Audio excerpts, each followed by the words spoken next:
In Lukas hoofstuk 16, 'n baie besondere gedeelte wat ons telkens net daarop wys dat ons is van mening dat dit nie 'n gelykenis is nie. Dit pas nie in by die soort gelykenisse wat die Here Jesus vertel wanneer daar naamlose karakters uitgebeeld word nie.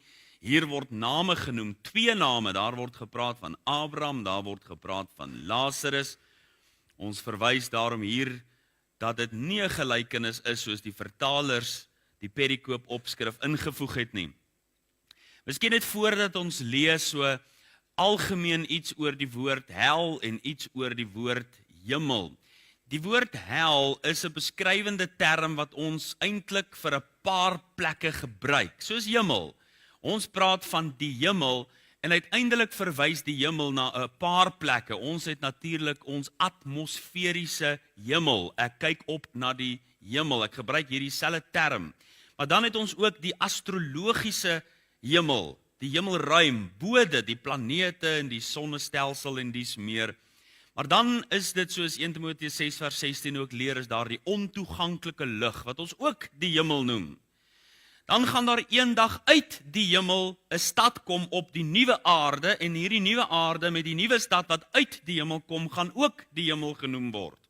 So dis die woord hemel wat vir 'n paar plekke gebruik word as beskrywing van die toestand en van die lewe en van hoe dit daar sal wees. En dieselfde met die woord hel. Daar is 'n paar plekke wat die woord hel voor gebruik word. Daar is die doderyk.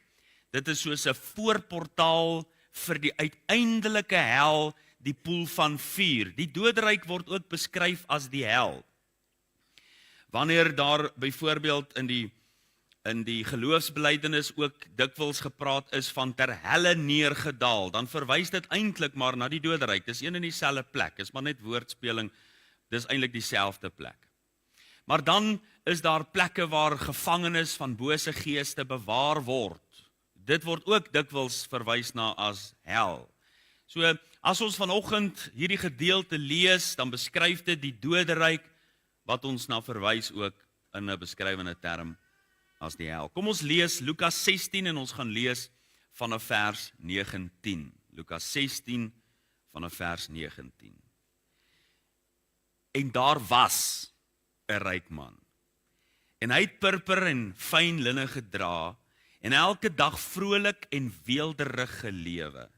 En daar was 'n bedelaar met die naam van Lazarus, wat vol swere voor sy poort gelê het, en hy het verlang om hom te versadig met die krummels wat van die rykman se tafel val. Ja, selfs die honde het gekom en sy swere gelek. En toe die bedelaar sterf, is hy deur die engele weggedra na die boesem van Abraham. En die ryk man het ook gesterwe en is begrawe, en toe hy in die doderyk sy oë ophef, terwyl hy in smarte was, sien hy Abraham van ver af en Lazarus aan sy boesem. En hy roep en sê, Vader Abraham, wees my barmhartig en stuur Lazarus dat hy die punt van sy vinger in water kan insteek en my tong verkoel, want ek ly smarte in hierdie vlam. Maar Abraham antwoord, kind, onthou dat jy jou goeie dinge in jou lewe ontvang het, en so ook Lazarus die slegte. En nou word hy getroos, maar jy ly smarte. En by dit alles is daar tussen ons en julle 'n groot kloof gevestig, sodat die wat hier vandaan wil oorgaan na julle nie kan nie, en die wat daar is nie na ons kan oorkom nie. En hy sê, ek bid u dan, Vader, om hom na my vader se huis te stuur, want ek het 5 broers om hulle dringend te waarsku, sodat hulle nie ook in hierdie plek van pyniging kom nie. Toe sê Abraham vir hom, hulle het Moses en die profete, laat hulle na die luister. Maar hy antwoord, nee, Vader Abraham, maar as iemand uit die dode na hulle gaan, sal hulle hul bekeer. Maar hy sê vir hom, as hulle na Moses en die profete nie luister nie, sal hulle nie oortuig word nie, al sou iemand ook uit die dode opstaan. Dis die waarheid, want iemand het uit die dode opgestaan en hulle glo die Here Jesus Christus nog steeds nie. Ons lees net tot daar uit die onfeilbare woord van die Here. Vanoggend, na aanleiding van ons geleesde gedeelte, wil ek met u praat oor dinge in die hel wat in die kerk hoort. Dinge in die hel wat in die kerk hoort. Hulle sê, as jy wil weet hoe om 'n miljonair te word, dan moet jy 'n miljonair vra. Dit help nie, jy vra iemand wat nie vir jou antwoorde kan gee, wat self nie 'n antwoord het nie. En nou is dit baie interessant in hierdie gedeelte wat ons gelees het, dat iemand in die doderyk, iemand in die hel, vir ons wil sê, met ons wil kommunikeer en 'n boodskap hierin vind, hoe die kerk behoort te lyk. Kan dit wees dat iemand in die hel ons wys hoe die kerk behoort te wees? Hulle sê, hindsight is the best side. En ons sien in hierdie gedeelte wat ons gelees het, iemand wat reeds deur die doodsjordaan beweeg het. Iemand wat reeds aan die ander kant van die dood is. En Jesus vertel vir ons van hierdie man en sy verhaal wat gebeur het. Iemand wat nie sielerus het nie. Iemand wat nie soos die predikant miskien op sy begrafnis gesê het, rus in vrede nie. Iemand wat aan die ander kant van die dood in smarte en in pyn is. Wat sy tong kou van die smarte, maar wat tog in dieselfde asem ons wys hoe die kerk behoort te wees. 'n Skokkende prentjie wat ons vind oor 'n man wat vir ons wys wat in ons hart behoort te wees. En ek wil begin deur aan u te wys dinge wat in die hel is, wat in die kerk hoort, is hartroerende gebed. Vers 24 en vers 27 sê, en hy roep en sê, Vader Abraham, wees my barmhartig. En in vers 27 en hy sê, ek bid u dan, Vader. Kan nie glo dat hier 'n man wat nog nooit 'n behoefte in sy lewe gehad het nie, hier op aarde het hy weelderig gelewe en nie 'n behoefte van 'n dag oud gehad nie.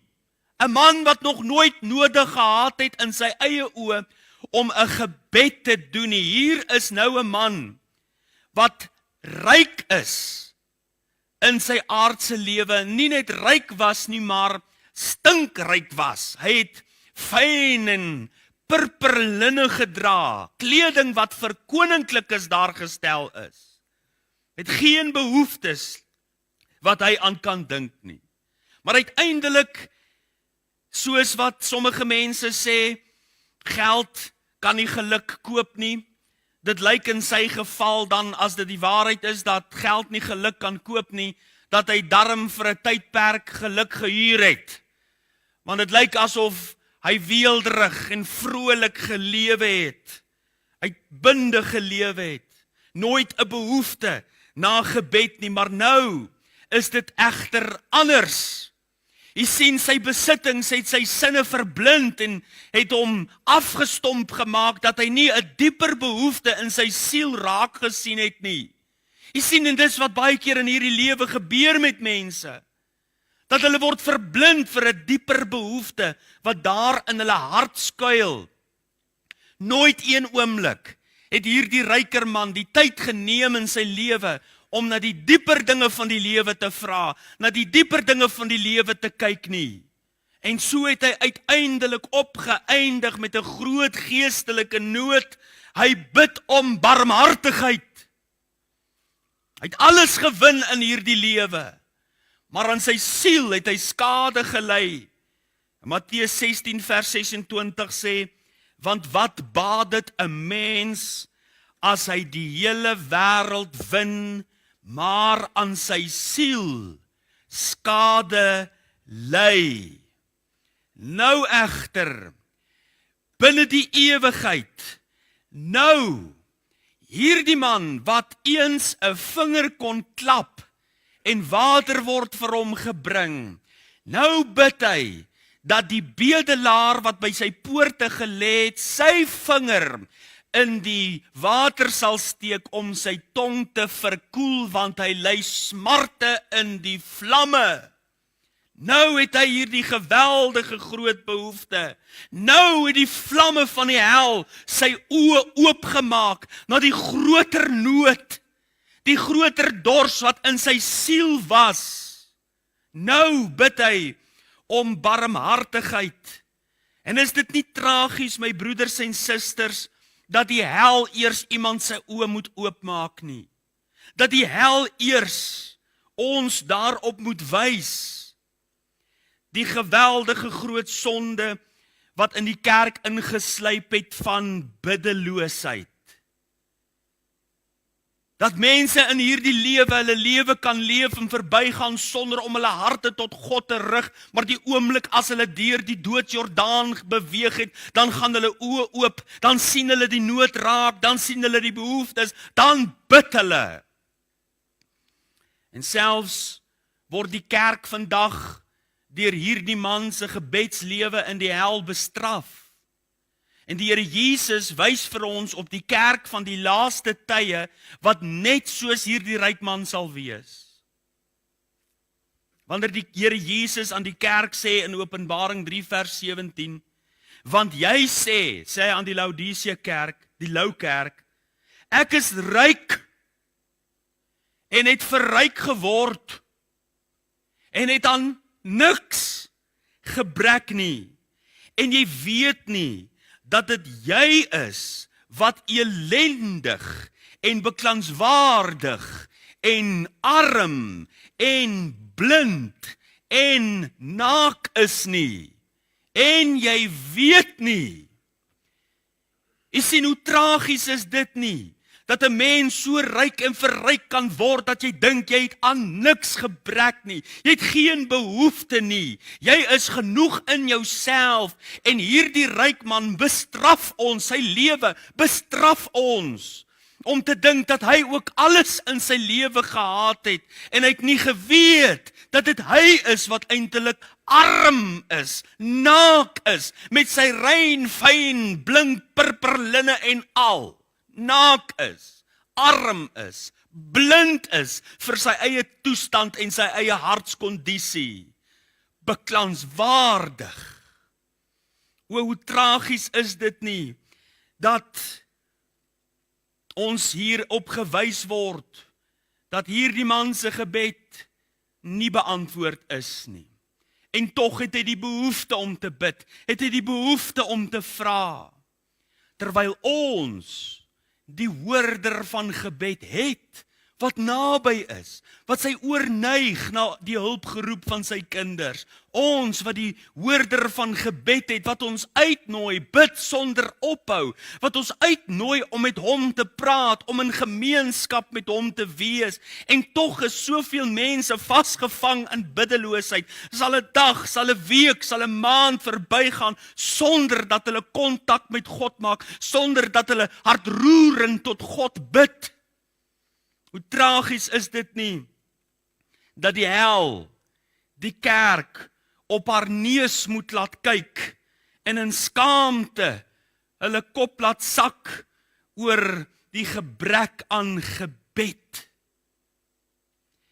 Terwyl gebed die sleutel tot God se wonderwerke is, die sleutel tot God se genade is, bestraf dit ons. Maar dan kom die oproep vanoggend, laat ons nie toelaat dat die hel ons in gebede beskaam nie. Dit kan tog nie wees dat ons gelukkig daarmee kan wees, dat daar meer in die hel gebid word as in die kerk gebid word nie.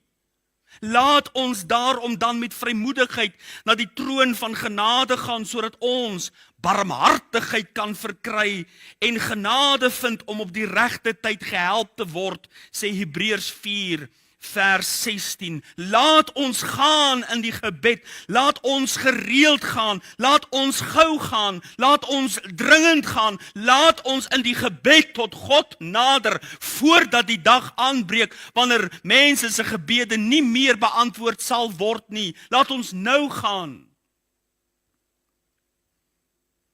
Maar die tweede ding in die hel wat in die kerk hoort is introspeksie.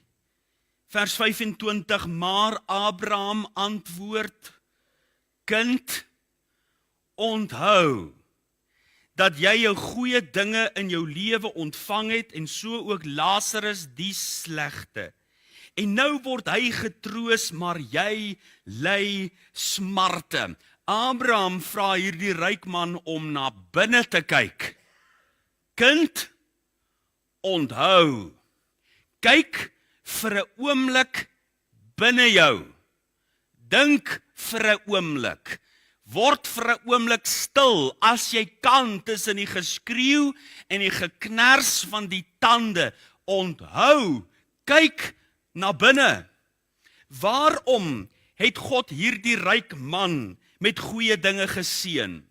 Waarom is Abraham se antwoord na hom, kind, onthou dat jy jou goeie dinge in die lewe gehad het? Waarom sê Abraham vir hierdie ryk man om dit te onthou? Waarom het God hom met rykdom geseën? Waarom het God hom met guns geseën? Paulus bring vir ons die antwoord in Romeine 2 vers 4. Of verag jy die rykdom van sy goedertierenheid en verdraagsaamheid en lankmoedigheid, omdat jy nie besef dat die goedertierenheid van God jou tot bekering wil lei nie. Daarom hierdie woorde van Abraham, wanneer hy vir hom sê, kind, onthou, probeer hy nie vir hierdie ryk man op 'n trip down memory lane vat nie. Hy probeer vir Abraham daarop wys, onthou, doen introspeksie, kyk in jou lewe, dan sal jy verstaan, die rykdom wat God jou gegee het, was om jou tot bekering te bring, dat jy moet raak sien hoe goed God vir jou is, hoe goed sy genadige hand oor jou is, maar jy het dit nie raak gesien nie. Jy het dit verag. Jy was blind vir die hand van God wat jou getrek het, wat jou genooi het, wat besig met jou was. Introspeksie. Kyk diep binne jou. En nooit vir 'n oomblik in hierdie man se lewe het hy gestop om te wonder, waarom gaan dit so goed met my nie? Nooit in sy lewe het hy die moeite gedoen om vir 'n oomblik te stop en aan sy ewige onsterflike siel te dink nie. Dit was alles buitekant, dit was alles vir die beeld, dit was alles vir die show. Mense moes raak sien. Hy het hierdie rein, of eerder nie rein, hierdie fyn purperlinne gedra, en hy het elke dag vrolik gelewe, uiteindelik 'n uiterlike vertoon, maar nooit innerlik stil gestaan nie.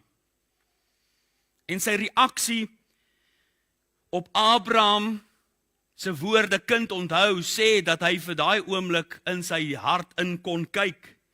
Want vir 'n oomblik na hierdie woorde het hy sy behoefte aan water vaarwel geroep.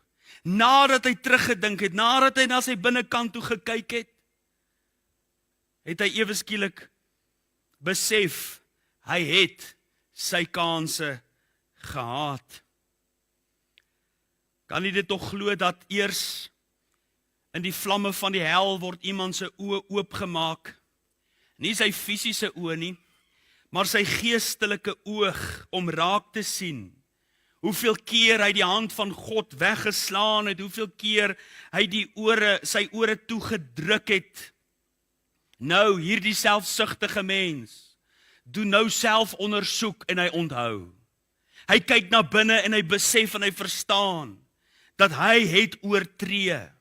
Jy sien, in die krisis wat die kerk vandag in die gesig staar, is juis die gebrek aan introspeksie en selfondersoek. Dinge in die hel, waar dit tot mense deurdring, wat in die kerk hoort. selfondersoek, introspeksie. Matteus 7 vers 3 sê, en waarom sien jy die splinter in die oog van jou broeder, maar die balk in jou eie oog merk jy nie op nie. Jy sien, die kerk het professionele speurders geword. Speurders om vol kritiek ander mense te beoordeel en te kyk wat ander mense verkeerd doen en waar hulle dalk 'n mistrap gaan gee en die vletjie kan blaas vir 'n voetfout soos in die netbal. Jy sien, en uiteindelik is ons, wanneer ons dit doen, soos iemand wat vir Swakop Moon se 4de span rugby gespeel het, wat nou vir Morneystein wil leer hoe om te skop. Jy sien, want uiteindelik is dit die geval dat ons nie sonder sonde is nie. En tog is daar mense wat heeltyd besig is met ander mense. Daarom hierdie uitdrukking, haal eers die balk uit jou eie oog uit voordat jy die splinter in jou broer se wil uithaal. Doen eers introspeksie, doen eers selfondersoek, steek eers hand in eie boesem voordat jy rondloop. En na ander mense kyk.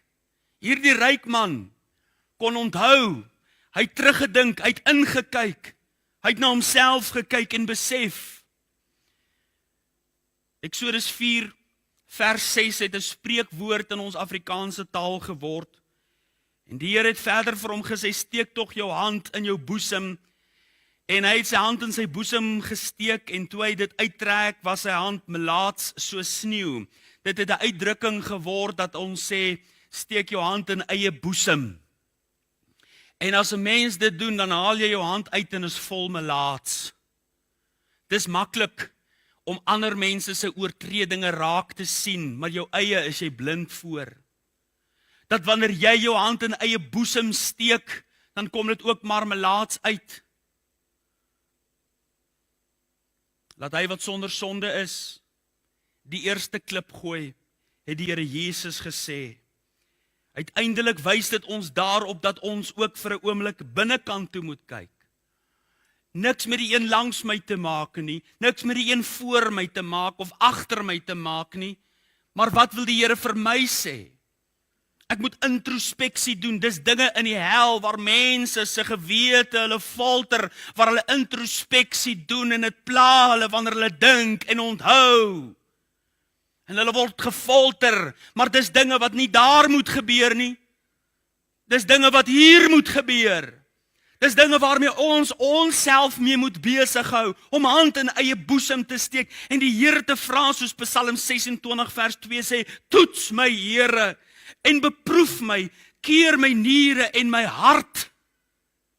Psalm 139 vers 23 en 24, deurgrond my, o God, en ken my hart, toets my, en ken my gedagtes, en kyk of daar by my 'n weg van smarte is, en lei my op die ewige weg. Dis iets wat ons hier moet doen, hier stil word voor God, om vir die Here te vra, Here, is daar dalk nie iets in my lewe wat vir U tot aanstoot is nie? Dit is maklik om te sien wat ander verkeerd doen, maar Here, wat van my? Wat van my? Dis dinge in die hel. Mense wat dink, inwaarts kyk, met baie spyt en verwyte. Hier is dit wat dit hoort. Ons moet dit nou doen. Die derde wat ek vir u noem, dinge in die hel wat in die kerk hoort, is sending en evangelisasie ywer. Vers 27, en hy sê, ek bid u dan, Vader, om hom na my Vader se huis te stuur. Nou bid hy vir sendelinge. Stuur hom na my Vader se huis. Nou kyk hy weg van sy eie behoeftes. Nou kyk hy na sy 5 broers en dat hulle ook 'n kans moet kry om gered te word. Jy sien, die mense in die dood kan onthou en hulle gewete pla hulle. Miskien was hy die ouer broer, hy het weelderige gelewe en sy broers het sy voorbeeld gevolg. Wel, een ding is seker, hy weet sy broers is nie gered nie. Hy ken sy broers so goed dat hy weet hulle saak met God is nie reg nie. Hier in die buitenste duisternis, in die afgryslikheid van die hel, is daar mense met passie vir siele. In die hel, passie vir 'n verlore siel. Hulle het hulle hele lewe kans gehad om bekommerd te wees oor die redding van siele, maar nou in die hel, nou in die dood, nou smag hulle en is hulle bekommerd dat siele gered moet word nadat hulle die tree van die dood geloop het.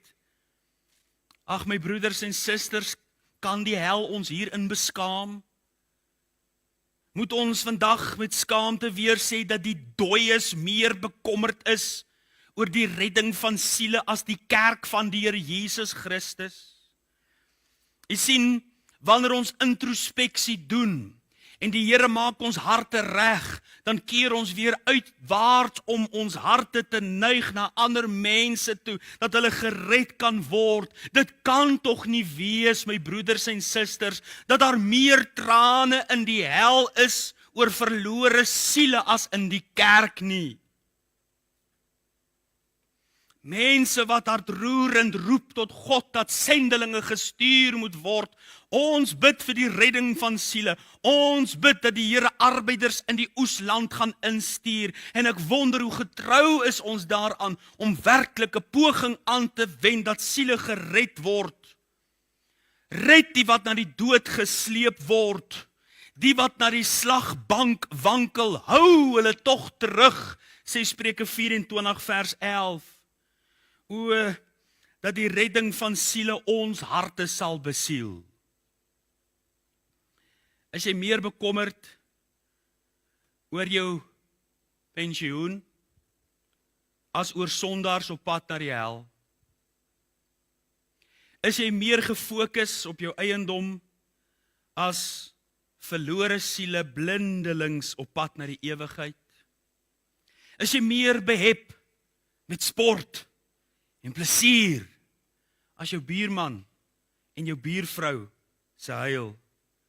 Is jy meer vasgevang in jou vryheid, jou ontspanning, jou genot, jou plesier, as die behoeftes van iemand wat ewig gaan brand in pyn en in smart? Daar kom 'n uur wanneer mense van alles gestroop word, van hulle rykdom, van hulle roem, dan is hulle erg bekommerd oor geliefdes wat gered moet word. Sending in die evangelisasie ywer, dinge in die hel wat in die kerk hoort. Maar dan, vers 30 sê vir ons ook iets van gesonde leerstellings. Maar hy antwoord, nee Vader, maar as iemand uit die dode na hulle gaan, sal hulle bekeer. Dit is kompleet asof die hitte van die hel die skille van sy oë laat afval. Dit is kompleet asof dit afsmelt in 'n oomblik en in 'n oogwink, bewus van die evangelie waarheid. Dat as jy nie hier wil kom nie, dan moet jy tot bekering kom. In 'n oomblik verdwyn dit, al die slim praatjies, al die redenasies wat mense kan hê, al die valse en slegte teologiese leerstellings verdwyn in 'n oomblik, soos droë gras deur vuur verbrand word, so verdwyn dit en verteer dit en net die naakte waarheid bly oor. Hierdie ryk man weet onmiddellik wat nodig is, dat 'n mens nie hel toe hoef te gaan nie. Onmiddellik verstaan hy die weg tot saligheid.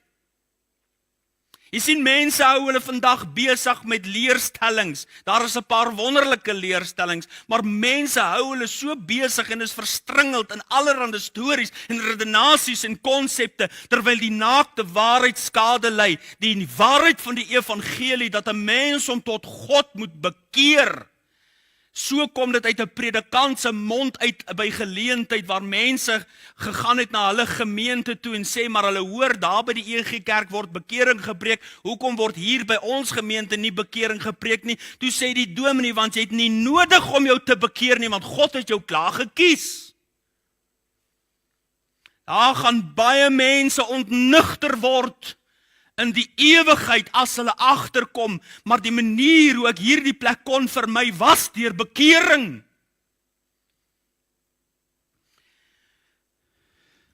Die Romeinse kerk het vir jare verkondig, extra ecclesiam nulla salus, buite die kerk is daar geen saligheid nie. En as jy nie 'n lidmaat van hulle is nie, dan kan jy die saligheid nie beerwe nie.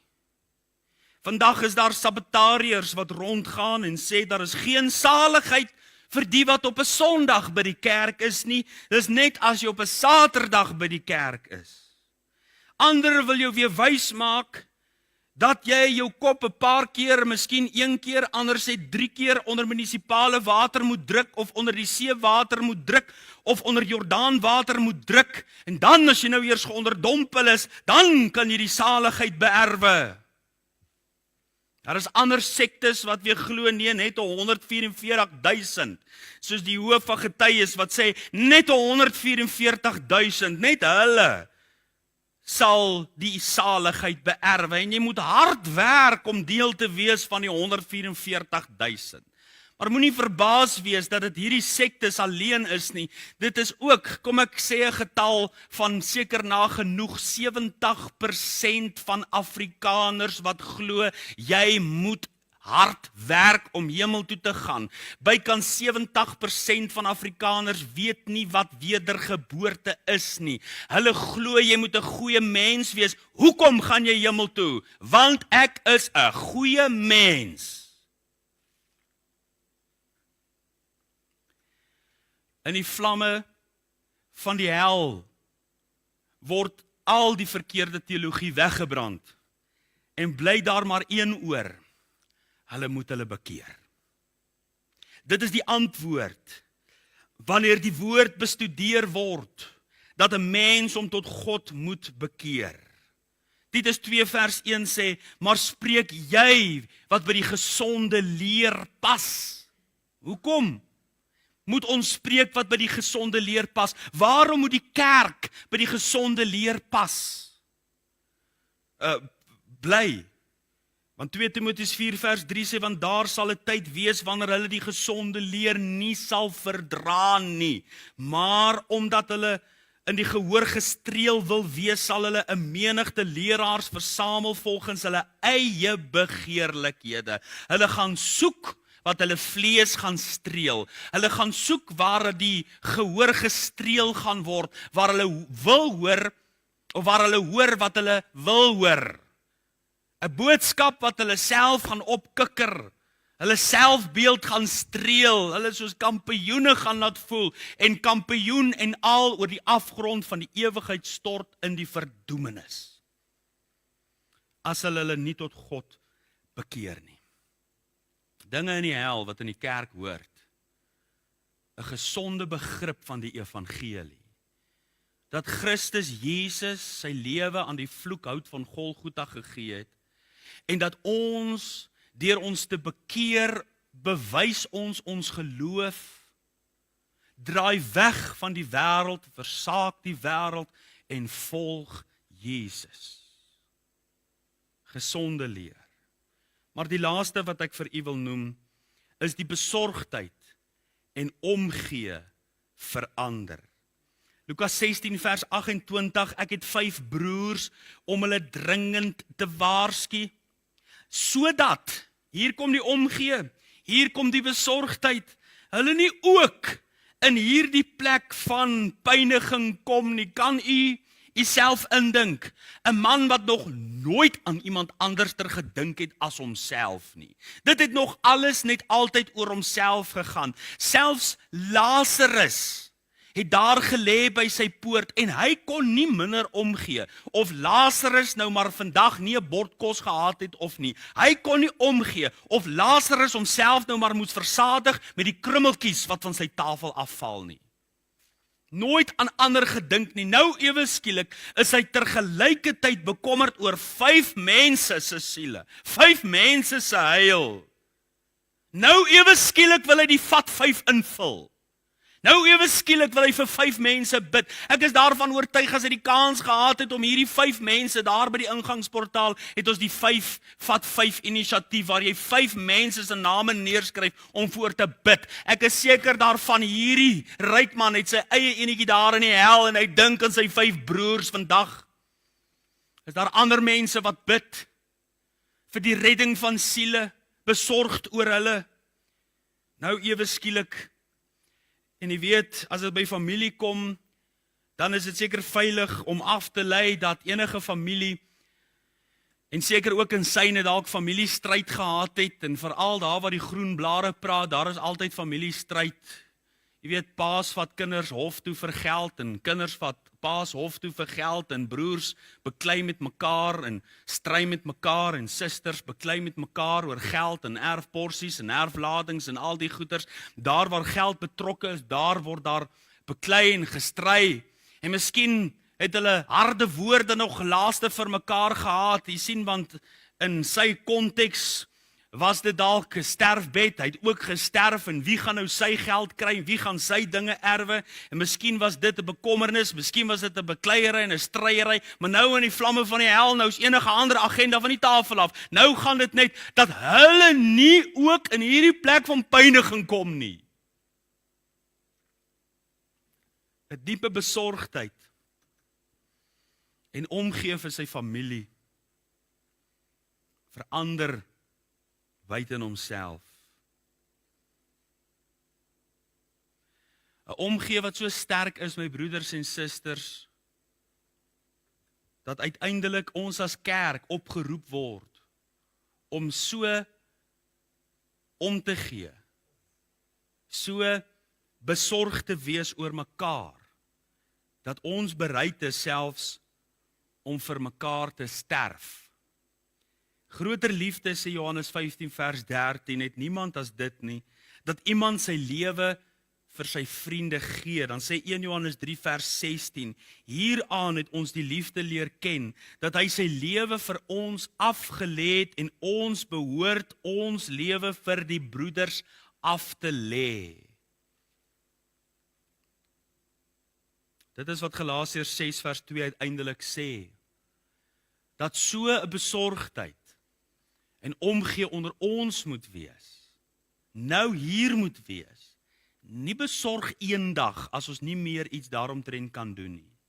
Sê Galasiërs 6 vers 2, dra mekaar se laste en vervul so die wet van Christus. Dra mekaar se laste. En selfs wanneer ons nou hieroor praat, oor die besorgdheid en omgee vir mekaar, is daar mense wat dink by hulle self, ja, maar niemand gee vir my om nie. En ek slaan my hande saam as ek daaraan dink, dat mense steeds so selfsugtig is, dat hulle dink almal moet vir hulle omgee. Almal moet besorg wees oor hulle, terwyl hulle eintlik die is wat besorg moet wees oor ander. Ons moet uitreik na ander, vergeet van jouself, kruisig jouself, verloon jouself, dink aan ander, reik jou hande uit. Hierdie boodskap gaan nie uit sodat ander mense vir jou moet omgee nie, dis sodat jy vir ander mense moet omgee. Jy sien, en dit blyk vir my te wees, dat die dood doen iets vreemd. Het jy dit al agtergekom? Die dood maak ewe skielik dat mense besorgd en omgee vir ander mense. Die dood is 'n vreemde ding. Want dit lyk nou in hierdie gedeelte dat die mense wat dood is, wat in die hel is, hulle is nou baie besorgd oor die wat lewe. En het jy al agtergekom dat wanneer iemand doodgaan, dan is die mense wat nou lewe, nou is hulle ook ewe skielik besorgd oor die wat dood is. Nou is hulle bekommerd oor hom of oor haar. Eers toe hulle dood is, dan wens hulle kon nog 'n hand van vriendskap uitsteek. Dan wens hulle kon nog 'n keer vir hulle gesê het hulle is lief vir hulle. Dan wens hulle kon nog 'n hand uitsteek om te help. Dan is hulle ook baie spyt dat hulle nie meer gedoen het nie, meer gehelp het nie, meer geondersteun het nie. Dit lyk my die dood maak mense se oë oop. Of dit is die wat nou reeds dood is, of die wat dan bly, om nou ewe skielik om te gee vir die wat dood is. My broeders en susters, ons word opgeroep as kerk, om hier nou vir mekaar om te gee, nou besorg te wees, nou oop oë deur die lewe te gaan, om 'n ander een te help, dat hulle nie ook in 'n plek van pyniging moet wees, of dit nou die ewige hiernamaals is, of selfs in hierdie lewe, deur smarte en ellende te gaan nie. Terwyl dit vir ons moontlik is, hoe bly die liefde van God in ons, sê 1 Johannes 3, as ons broeders sien behoefte ly, ons het iets om vir hulle te gee, ons het iets om hulle te help, maar ons sluit ons harte toe. Hoe bly die liefde van God in ons? Ons kan nie dat die hel ons beskaam as dit by besorgdheid en omgee kom nie. Ons as kerk word geroep om mekaar se laste te dra, om vir mekaar in te tree, mekaar te ondersteun, te onderskraag, vir mekaar te bid. Ons as die liggaam, die hande en die voete van die Here Jesus, wat hierdie wonderlike eienskap moet uitdra. En hieraan sal almal weet dat julle my disippels is, sê die Here Jesus, as julle liefde onder mekaar het. Liefde en omgee. Daar is dinge in die hel vandag besig om te gebeur, wat eintlik in die kerk hoort. Dan is dit te laat. Dan is dit te laat om te bid, om vir barmhartigheid te pleit. Daar is baie gebede, maar onbeantwoord.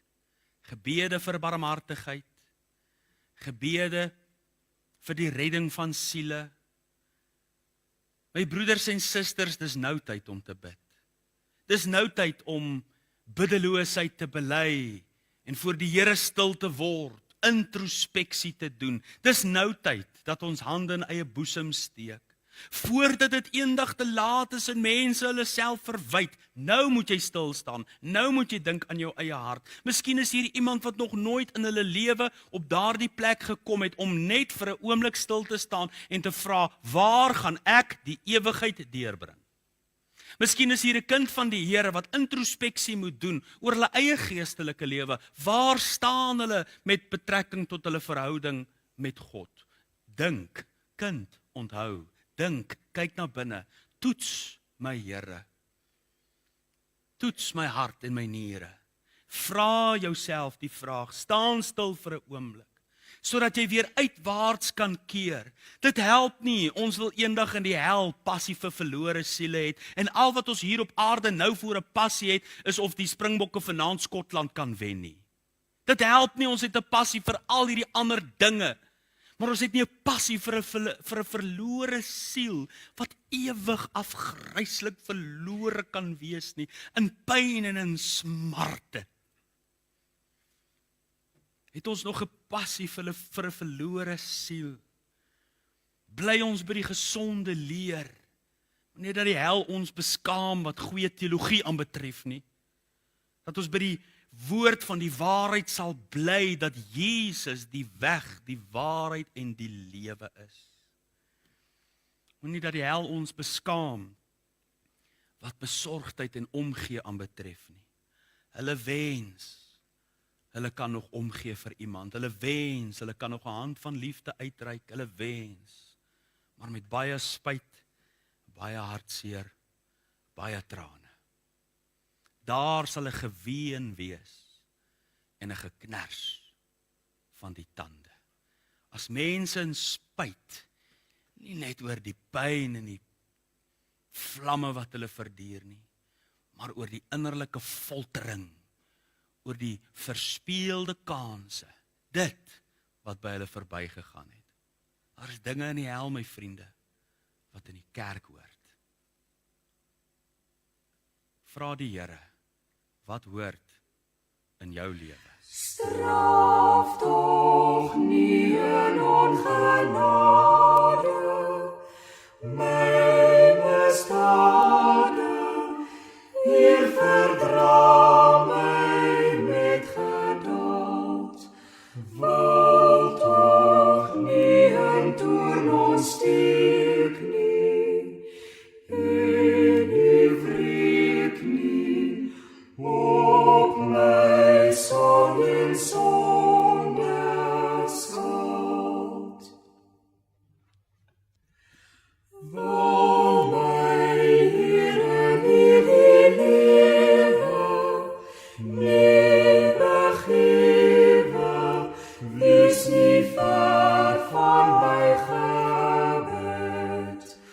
O